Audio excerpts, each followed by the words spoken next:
Sementara itu, karyawan dan purna bakti serta masyarakat di sekitar Masjid Nurul Jamil TVRI Sulawesi Selatan juga memperingati Maulid Nabi Muhammad SAW. Peringatan Maulid Nabi Muhammad yang dilaksanakan oleh masyarakat dalam berbagai bentuk merupakan wujud kecintaan kepada Rasulullah Muhammad SAW. Dalam ceramah hikmah Maulid Nabi Muhammad SAW di Masjid Nurul Jamil TVRI Sulawesi Selatan.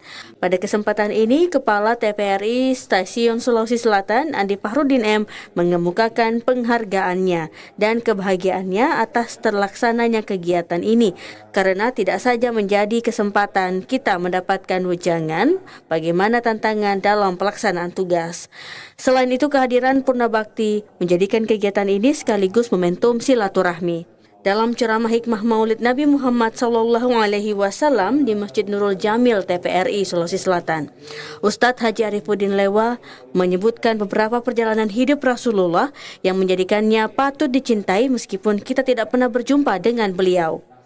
Perjalanan hidup itu seperti kehidupan beliau yang yatim piatu, hidup dalam kesederhanaan, mendapat pasangan hidup serta keberadaan beliau sebagai manusia biasa, sekaligus manusia luar biasa. Haji Arifuddin Lewa menjelaskan, Muhammad SAW seorang nabi, orang yang diberi perintah syariat taklik yang berlaku hanya untuknya, sedangkan seorang rasul berlaku untuk dirinya juga diberikan kepada umatnya.